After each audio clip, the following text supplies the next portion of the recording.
प्यार भी चुपके से होता है, इसकी पढ़ाई भी चुपके से। इसमें तुमको भी नहीं पता लगेगा कब तुम्हारे अंदर ज्ञान आया, कब तुम्हारे अंदर प्रेम आया, कब तुम्हारे अंदर आनंद आया।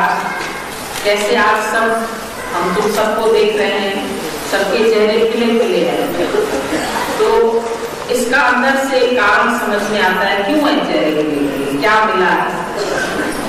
तो ऐसी चीज मिली है जो दुनिया में किसी को भी नहीं मिली।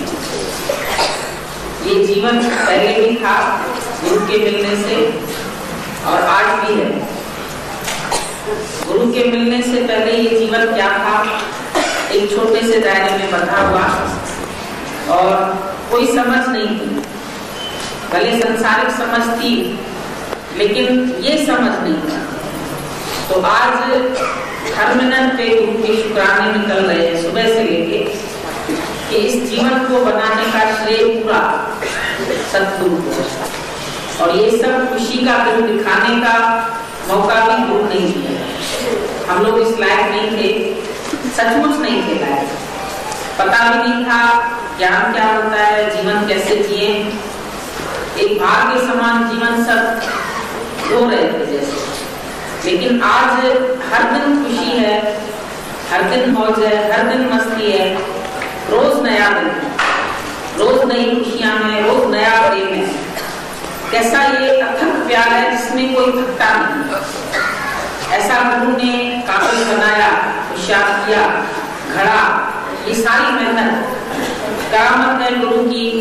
लोग बोलते हैं तुम्हारा गुरु कोई करिश्मा नहीं दिखाता है, अभी वो जो बंदे से खुदा बना दे इससे बड़ा करिश्मा क्या हो सकता है।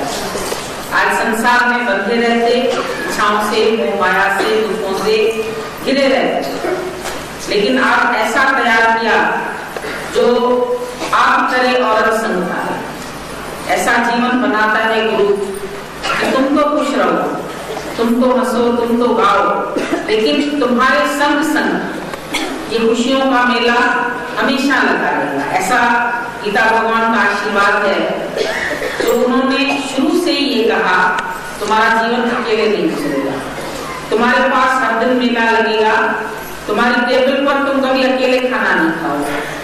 वो दिन आज दिन हम लोग ना अकेले रहते हैं, ना अकेले खाना खाते हैं, ना अकेले घूम पाते हैं। कितना भी चुपके से भागे सारे दिन पीछे आ जाते हैं।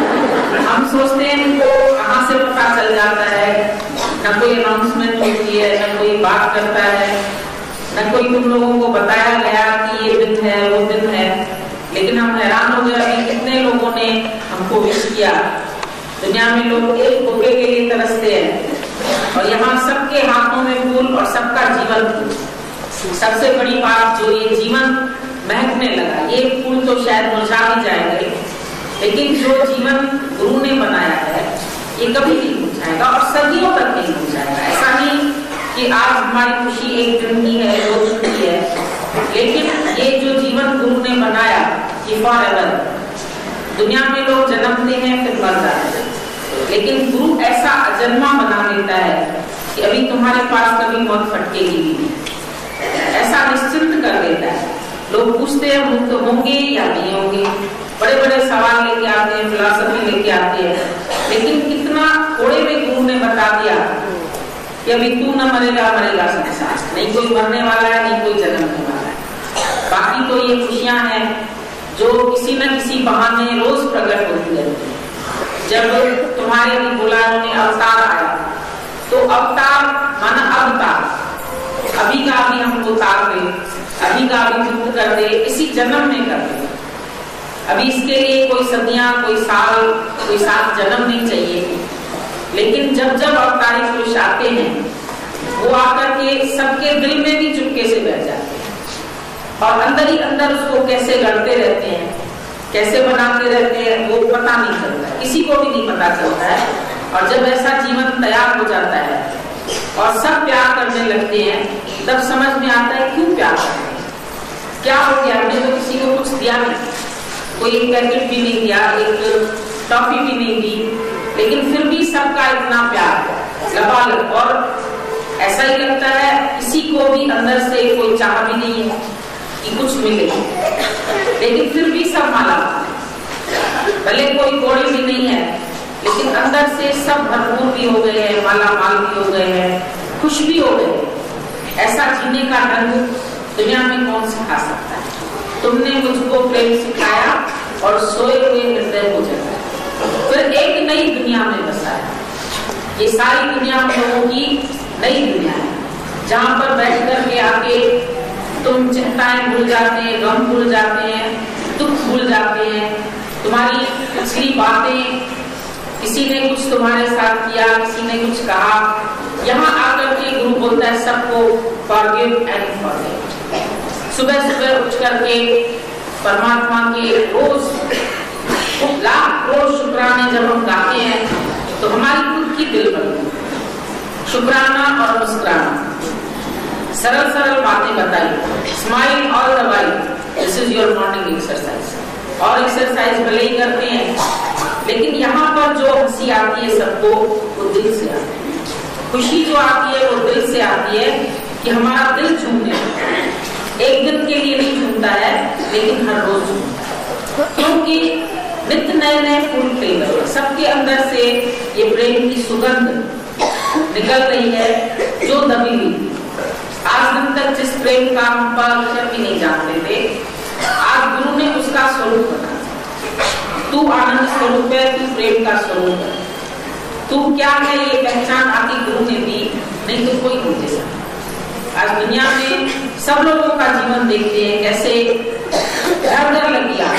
कबीरा कोट पे चढ़ के देखा तो घर घर लगी आग, सबके जहाँ सतगुरु थे, नहीं तो मैं भी न जाता। आज ये आग सबको जला रही है, झुलसा रही है। ये सतगुरु के मिलने पर जैसे अंदर ही अंदर आग ठंडी हो जाती। परिस्थितियां आती है, असर नहीं करती, दुख आते हैं, वापस चले जाते हैं।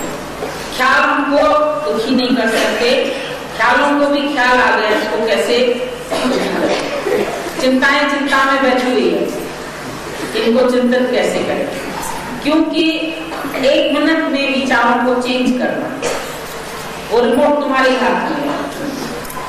ऐसा नहीं है कि तुम्हारा जीवन कोई और बनाएगा, तेरे हाथ में है जीवन। थोड़ी सी अपनी कृपा की जरूरत है, जो हम गुरु से अपने दिल की ताक बोल रहे हैं। फिर कहाँ भी रहें, वो सारी शक्ति हमारे पास पहुंचती रहेगी। जैसे एक सूर्य सारी पृथ्वी को रोशनी दे रहा है, इसी प्रकार एक ब्रह्म ज्ञान। आज हम अनुभव करते हैं, एक दादाजी आए, बहुत मेहनत की। शुरू में जो मेहनत, जैसे किसी को भी अपने अनुभव से पता होगा, कोई दुकान जब जमाता है तो उसमें बहुत परिश्रम करना पड़ता है। कभी कोई आता है, कभी कोई नहीं आता है। तो दादाजी के जीवन का ये जो समय था, शुरू में हम देखते थे 5 या 4 लोग, 6 लोग सत्संग सुनते थे, और वो भी कितने मुश्किल से, कितनी बातें दादाजी को सहन करनी पड़ती थी कि लेडीज को क्यों ज्ञान सुनाता है, संत साधु को परहेज करते हो। पर ये देखता था कि जो भी यहाँ पर है वो बगैर ज्ञान के कितने कष्ट पा रहे हैं। तो दुखियों का दुख दूर करने का जैसे अंदर में उसने संकल्प उठाया, बोला मैं सब स्त्रियों को आजाद करूं, सबको अपने पांव पर खड़ा करूं, सब होशियार हो जाएं, सब परमात्मा के नाम की मस्ती में आ जाएं। तो उसके लिए उस जमाने में इतने बंधन होते थे, कोई लेडीज घर से निकल नहीं सकती। दादाजी जाकर के पीछे का दरवाजा, गली के पीछे जो दरवाजा होता है, उसको जाके खटखटा के उनको बहाने से बुला के सैर करते करते हंसते हंसते ये ज्ञान दे देता था, प्यार प्यार में सारा ज्ञान दे देता था। तो शुरू में इतनी मेहनत की, घर घर में जाके दरवाजा खटखटा के ये ज्ञान दिया। जैसे ऐसे लगता था गुरु को हमारी जरूरत है, गुरु क्यों हमारे पीछे पड़ गया, क्यों मेरे पास आता है, इसका क्या मोटिव हो सकता है। कई लोग कई अर्थ निकालते हैं, लेकिन ऐसे समय में उसने इस ज्ञान को प्रकट किया। उसको जब ज्ञान मिला, उन्होंने 6 महीने सिर्फ गुरु का संग किया, केवल 6 महीने। उसके बाद उनके गुरु अपने शहर में चले गए, कच्छ साइड में। और फिर उसके बाद दादाजी ने ये सारा अनुभव किया। अंदर रह करके इस ज्ञान की खोज की कि मनुष्य दुखी क्यों है, उसके अंदर में क्या कारण है जो हंसता नहीं है, मुस्कुराता नहीं है, कैसे वो अनभिज्ञ है अपने स्वरूप से, और कैसे मैं इस ज्ञान को सरल ढंग से सुनाऊं जो सबको समझ में। आज ऐसा ये ज्ञान है, एक बच्चा भी आता है वो भी झूमने लगता है, कोई बड़ा आता है वो भी झूमने लगता है, कोई जवानी में आता है, कोई बुढ़ापे में आता है, सबके लिए जैसे ये ज्ञान इतना सरल करके, ना कोई संस्कृत की भाषा, न कोई ऐसे कठिन शब्द जो हमारे समझ में न, हमारी बोलचाल की भाषा, और साथ बिठा के, साथ खिला के, साथ घुमा के, साथ लिया उसने, बोला अनुगामी नहीं बनो, सहगामी बनो, मेरे साथ साथ चलो। तो जहां भी वो जाते थे, हमको याद है माथेरान में बंगला करते थे अपने लिए, और उसमें हम सबको बुलाते थे, खास इन्विटेशन भेजते थे, मैंने तुम लोगों के लिए बंगला किया, तुम लोग आके रहो इसमें।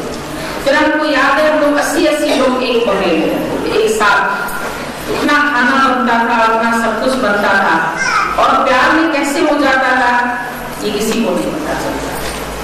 सुबह से शाम तक वो इतना बिजी रखते थे हम लोगों को, जो 1 मिनट भी हमको दूसरा विचार आने का समय नहीं बचता। सुबह होता था सैर पर, सैर करते करते आज ये लोग प्रभात फेरी खा रहे थे, इसी तरह हम लोगों की रोज होती थी। दादा के टाइम में रोज पैदल करते चलते थे, बोलते थे भजन गाते चलो, फिर जहां पर पेड़ की छाया में बैठे वहां फिर अपना ऐसा गुण ज्ञान, इस ज्ञान को, ब्रह्म ज्ञान को लोगों ने बड़ा कठिन करके बनाया। अरे एकल तो मसीह बहुत मुश्किल है, हम वनवास में कहना बहुत कठिन है। दादा ने बोला जब प्रेम में तुम्हारी देही भूल जाएगी तो बचा कौन? परमात्मा ही तो बचा। तो इतना सरल करके, ये जैसे बोलते पढ़ाई नहीं करेंगे, हम लोग भी ऐसे ही पढ़ाई करने वाले नहीं थे। एक राजकुमार था, उसको पढ़ने में मन नहीं लगता था। जब उसका मन नहीं लगता था तो उसके लिए राजा ने ऐलान किया कि कोई इसको अगर पढ़ाई करवा मास्टर, तो मैं उसको अपना आधा राज्य दे दूं। कई आए मास्टर, वो जैसे ही सुनता था ये लोगों को पढ़ाने आया, वो भाग जाता था, खेलने भाग जाता था या अपशब्द बोलता था, तो कोई भी सहन नहीं करता था उसकी बात, और सब मास्टर छोड़ के चले गए।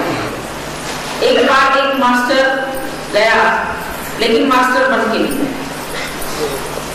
उसके पास गया, बोला तुम पढ़ाने आए हो? बोला नहीं, मैं पढ़ाने नहीं आया।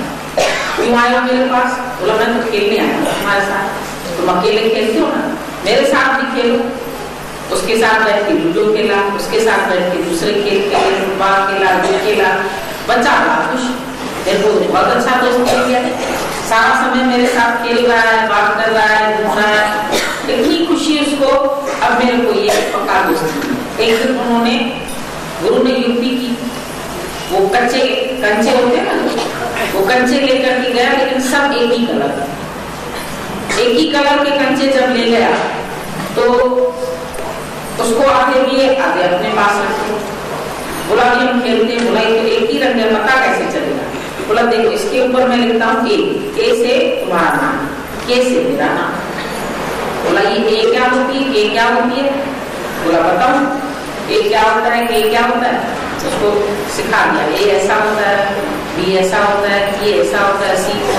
उसको बड़ा मजा आने लगा, इंटरेस्ट पैदा हुआ, और जैसे ही इंटरेस्ट पैदा हुआ उसने धीरे धीरे करके उसको सारी एबीसीडी सिखा, और एबीसीडी सिखाने के बाद उसका मन करे अब और पढ़े।